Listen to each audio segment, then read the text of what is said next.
waaw damay ziar waa Sénégal yëpp di nuyu ñëpp di wax rek ne justice bala ñuy wax ci wàllum atte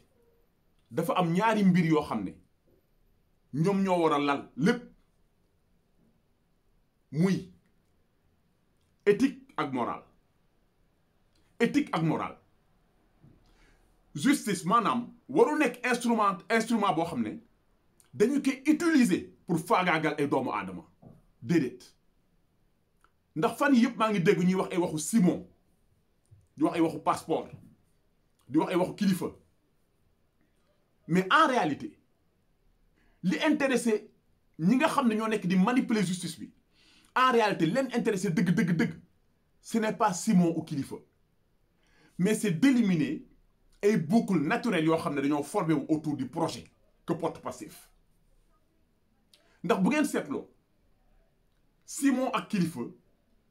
mujjee nañ ñëw ci combat bi ñoom day dàq ay célébrités yoo xam ne finalement dañoo dem ba xam ne en réalité président Ousmane Sonko moo yor programme bu baax bi en réalité président Ousmane Sonko moo am parcours bu baax bi en réalité président Ousmane Sonko moom mooy patriote bi nga xam ne moo jiital Sénégal ci lépp ñoom ñu daal di comprendre loolu intégrer ko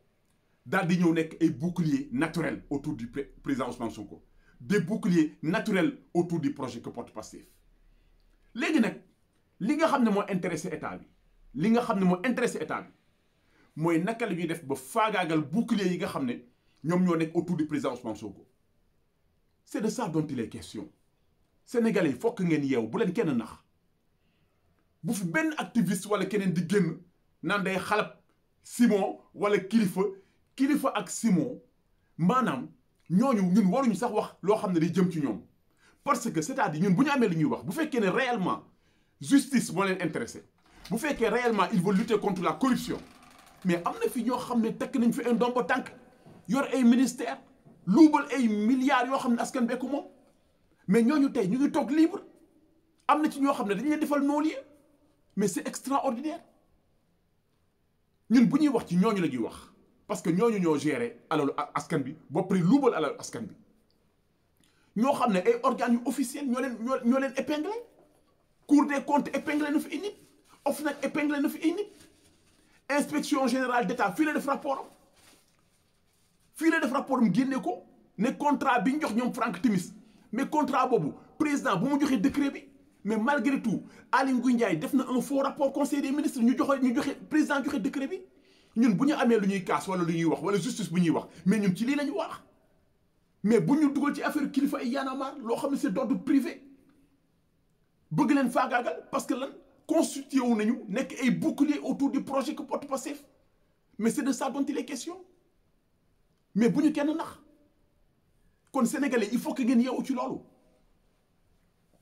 beneen bi ci topp mooy mënumaa wax te waxuma ci manigance yi nga xam ne actuellement PDS mu ngi koy def le parti démocratique sénégalais il faut que ñu def très attention ci manœuvre yi nga xam ne le parti démocratique sénégalais ñu ngi koy def est-ce que réellement PDS Sénégal moo leen intéressé est-ce que réellement PDS avenir u Sénégal moo leen intéressé man je me pose des questions te ki nga xam ne moo nekk fële ci kaw moo nekk Doha di tirer les ficelles muy Karim Wade dama koy nommé Karim Wade maanaam Karim nekkul lu bees maanaam Karim mënuñoo promettre loo xam ne amul woon possibilité def ko mais Karim était aux affaires ministre de la terre et du ciel man damay laaj les Sénégalais non sincèrement damay laaj les Sénégalais ñu wax ma Karim Wade lan la révolutionné au Sénégal sur le plan politique Karim lan la révolutionné au Sénégal sur le plan économique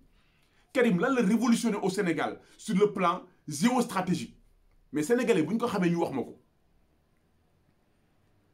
moo tax tey ce Karim Wade la bu dellu suwaatoon Sénégal quartier sax duñ ko confier parce que moom wane na lan la mën mais Karim était aux affaires mais Karim ba mu fi nekkee parti démocratique nekk fi à part faire des milliardaires ay ñoom Souleymane Ndéné ay ñoom Farba Senghor à part prendre l'argent du contribuable prendre l'argent du pays en faire des milliardaires ay baadoolo yoo xam ne dara amuñu ko ay baadoolo yu jógee ci yoo xam ne ci ñàkk bu bon lañ jógee PDS def leen ay milliardaires tey ana ñu ñoom ñëpp transhumé nañu en réalité PDS tey coquille vide la en réalité PDS coquille vide la militants yi fa des mooy militants yi nga xam ne c'est des militants alimentaires mais militants yi nga xam ne Sénégal moo leen yor avenir u Sénégal moo leen yor avenir u xale yi moo leen yor mais ñooñu dem nañu seen yoon yàgg na kon tey parti démocratique sénégalais tey buy manœuvrer di xool naka lay def ba jotaat ci nguur gi mais sénégalais yi dofuñu yéen sénégalais yi kan moo leen di dénkaat nguur ak li ngeen fi def pendant presque 12 ans li ngeen def fii kan moo leen di dénkaat nguur sénégalais ils ont envie de changement sénégalais ils ont envie d'un autre système kon seen manœuvre yi ngeen def yëpp xam nañ ko du ngeen dugg ci coalition bi parce que du Sénégal moo leen ñor du ngeen dugg ci coalition bi parce que nguur moo leen intéressé nguur ngeen tàmm xaalis ngeen tàmm moo tax du ngeen dugg ci coalition bi yéen a ngi xool naka ngeen def pour monnayer ak Macky Sall yéen a ngi xool naka ngeen def pour préparer le retour de Karim Sall le retour de Karim Sall sax c'est très bien j'ai dit Karim Sall mais c'est très bien le retour de Karim Wade mais sénégalais yi non sénégalais yi kenn mënatu leen nax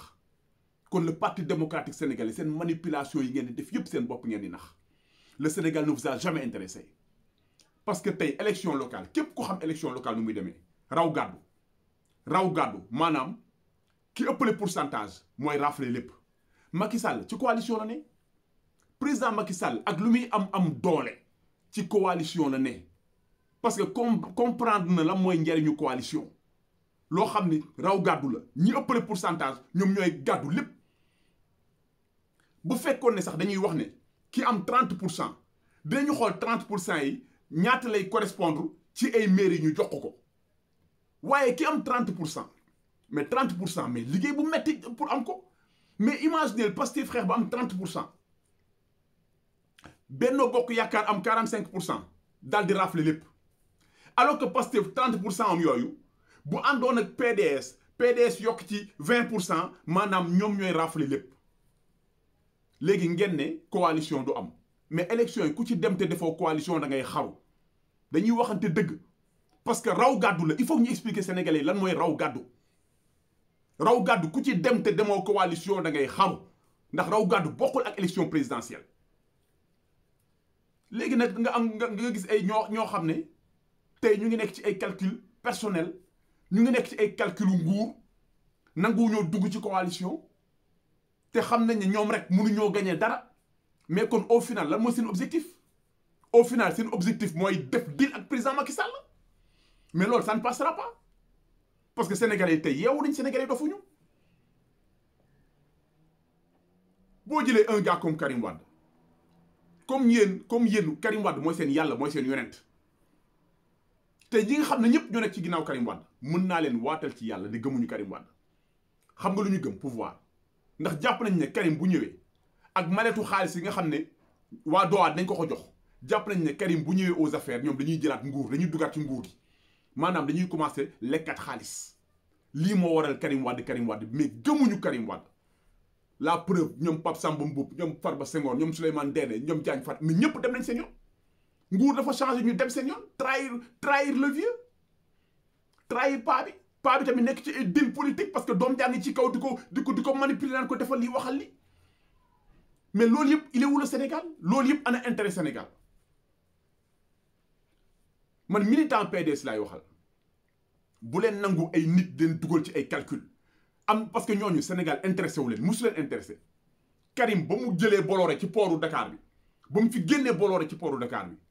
mais Karim bu doon il est intègre bu doon c'est un patriote bu doon am na intelligence day créer benn société sénégalaise boo xam ne ay sénégalais li Bolloré doon def pendant des années mu jël ay sénégalais doomu Sénégal ñu koy def au niveau du port mais Karim mu def jël port bi génnee port bi ci Bolloré jox ko naar yi mais ñun nit ku ñuul ay lan lañu ñun ñun ay golo lañu wala ay lan lañu wala ay mbaam lañu wala ñun li Bolloré doon def port Sénégal ñu ci teg suñu bët pendant des années ñun mënuñu koo defal suñu bopp ba il faut que ñu jox ko naar yi bopp de bëgg naar yi respecté ñu mais naar yi mënuñ ñoo respecté nit da ngay joxe loo xam ne mënoo ko defal sa bopp nga jox ko keneen mu defal la ko am na loo xam ne même boo ko mënul war nga koo jàngi defal ko sa bopp parce que dafa am loo xam ne affaire fierté la moo tax sénégalais yi il faut que ñu yeewu bañ kenn ku ñu nax manipulation bi ñuy def yëpp affaire kilifa yi ñuy wax ak ay Simon yëpp ñun dénkuñu kilifa budget dénkuñu Simon budget ñun ñi nga xam ne dénk nañ leen suñu alal ñu luubal ko te ànd ak mouvance présidentielle yor seen i 4x4 takk seen i jabar di voyager partout seen i passeport diplomatique ñun ñii ñooy suñu problème ñun ñii la ñu bëgg ngeen atte leen bu fekkee ne dëgg moo leen tax a jóg. C'est de ça dont il est question mais bu ñu kenn divertir ci ay problème mu Simon ay problème mu kilifa bàyyi leen Simon tranquille bàyyi leen kilifa tranquille bu dee da ngeen bëgg koo leen contrôler am na ci ñoo xam ne seen i dossier ñu nga OFNAC am na ñoo xam ne seen i dossier muy Cour des comptes am na ñoo xam ne seen i dossier mu ngi inspection générale d'État dem leen ngeen génnee dossier yooyu ngeen atte ñooñu mais arrêtez de divertir les Sénégalais arrêtez de prendre les Sénégalais pour des imbéciles ndax les Sénégalais ne sont pas des imbéciles te wan nañ leen ko ci mois de mars bi. kon di ziar ñëpp di jaajëfal ñëpp di leen wax ba beneen yoon incha allah.